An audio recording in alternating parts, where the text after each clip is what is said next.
ticks are small blood-sucking parasites that are quite closely related to spiders, and they will suck blood from pets and also from humans.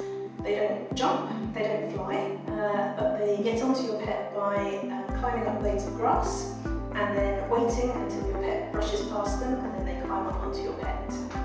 Because ticks like to wait until your pet brushes past, then they are most likely to be on the areas underneath where the ticks can get to. Once they've climbed onto your pet, they look for the areas with least hair so they can get to the skin to bite. So the prime areas are on the head, on the underside of the neck, on the ears, down their legs, particularly in between their toes, and then under the side of their armpits and up in their groin. Ticks vary in size depending on what stage of their life cycle they're in and how long they've been feeding on your pet. They can vary from about 1 millimetre across to up to 1 centimetre across, and they're usually grey or brown in colour.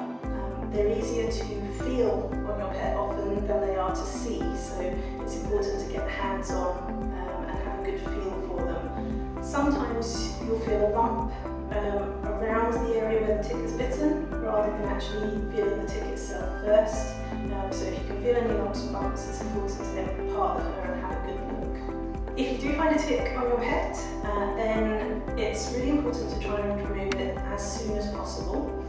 It is important that you do this carefully and correctly though, because if you do it incorrectly, you can make the situation worse. So the safest way to remove a tick is to use a specialised tick remover. You can get tick hooks like these from your vet surgeon. There are various different types and styles, and it's important to follow the directions that come with the tick remover. You can use tweezers, but if you're going to use tweezers, they need to be very fine nosed because you mustn't grip the body of the tick, you must only grip the head part of it nearest the pet. And if you are going to use tweezers, you have to be very careful not to squeeze the body, because that can cause the tick to regurgitate, and that increases the risk of disease transmission to your pet. Likewise, if you're going to remove them, you shouldn't be trying to burn them off. You shouldn't just be pulling them out, because then you'll squeeze them, and you shouldn't smother them in any ointments or lotions, because all of those things will cause the tick stress, and that will make it likely to regurgitate. If you don't remove the ticks as soon as you find them, the longer they're on your animal, the more chance there is of disease transmission. So you do really want to be taking them off as soon as you find them. Ticks can carry a disease called Lyme disease, which can transmit to your pets and can also transmit to people. So it is very important that you try and prevent your pet from getting bitten in the first place, but also remove the ticks as quickly as possible. If you remove them incorrectly and leave part of the tick behind, the mouth parts can sometimes stay buried in the skin. That can cause local infections, and you can get small abscesses and things forming, so you do need to try and take them out promptly but properly. There are loads of things you can do to reduce the risk of ticks. They're most prevalent in the spring and autumn, and they live in grassy areas and woodland areas, so they like areas of long vegetation.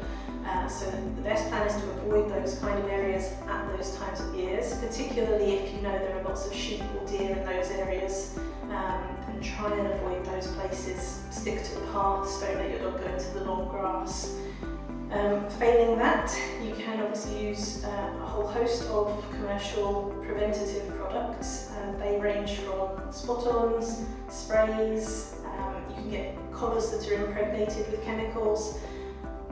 The products are all slightly different. Some of them prevent the ticks from biting, they repel the ticks.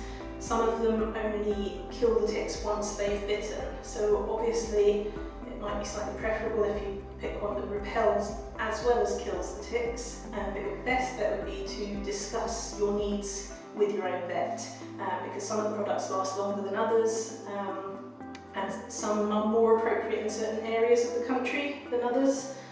The other important thing that's really important to note is that you must never use a product that's been designed for dogs on a cat or vice versa, because they can be toxic to the wrong species.